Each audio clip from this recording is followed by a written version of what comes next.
Hello, everybody. Brian here, and today I've got something that on the surface might seem like a little weird. You might be like, what are you talking about, man? Why would I do that?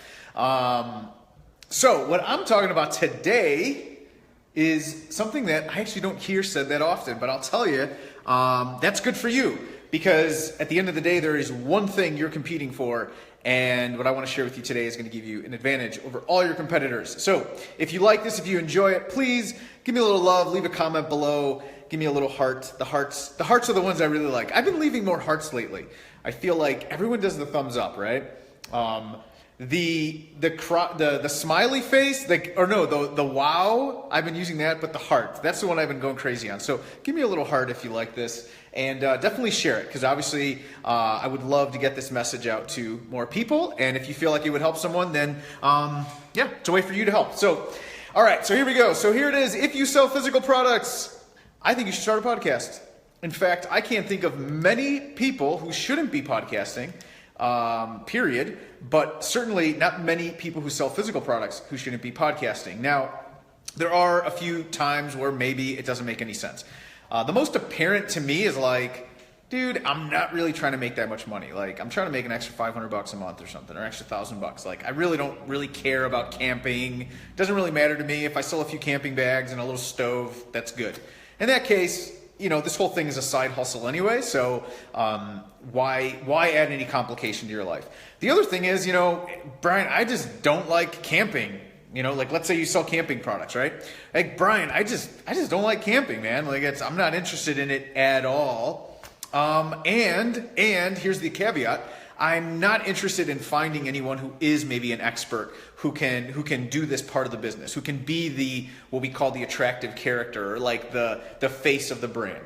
But if those two absolutely don't apply to you, then I believe you should absolutely consider starting a podcast if you sell physical products. And you'd be surprised, it may actually ultimately lead to more than physical products. Now, here's why.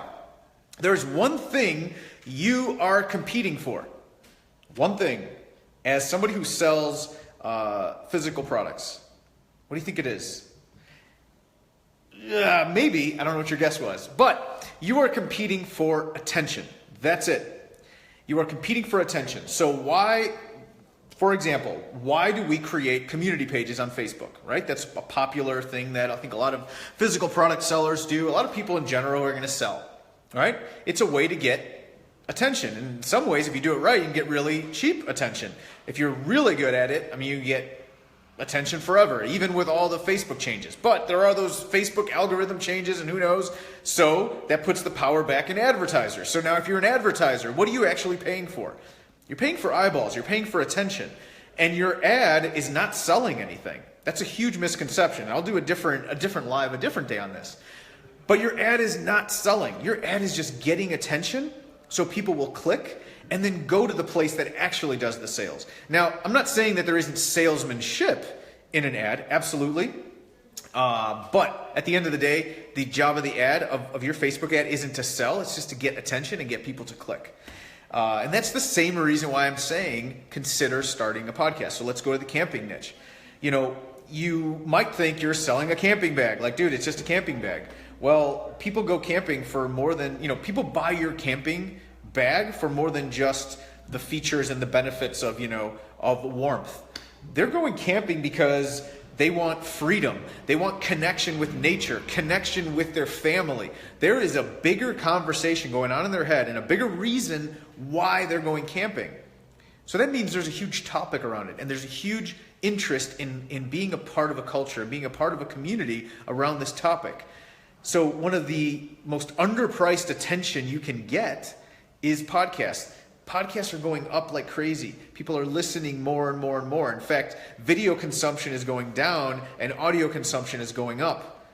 So if you're really serious about building a brand that's going to really connect with people, and building a culture and building a community around your brand that is going to be more than just selling a commodity and actually building that community, then it makes absolute sense why you would have a podcast around the interest, around the niche. And ultimately, that serves as like a top of funnel, as it is like the furthest thing from monetization initially, okay?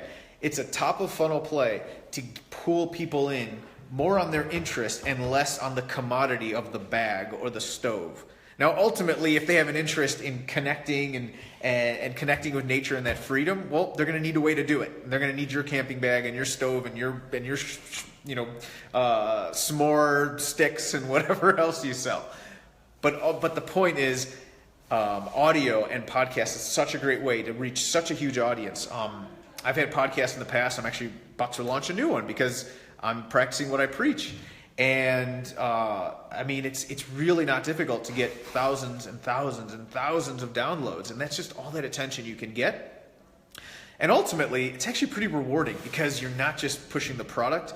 I can't begin to tell you how amazing it is to build a community of people who you just want to help. And like, it's a mutually beneficial relationship, right? Because you're giving them products that help them do what they want to do, and they're giving you money in exchange. So it works both ways, and it feels damn good. So there it is. I'd have you consider trying and just going out and starting a podcast. There's so many great tutorials. There was one, I remember the first podcast I ever launched, I learned how to do it through it was like a 6-video tutorial series from Pat Flynn from Smart Passive Income. Taught me everything I know. I now hire out a team to do it. If they're watching this, they're gonna yell at me because I've been a little lazy about getting my shows done. But that's another option. You know, for a fee every month, you can have someone else do it. But anyway, that's not what this is about. It's about you getting attention and turning that attention ultimately from strangers into friends into customers. All right, have a great rest of your day. And again, if you enjoyed this, give me a little comment. A little heart always helps, makes me feel good. And please share if you think someone else could benefit from it. All right, guys, talk to you soon. Bye.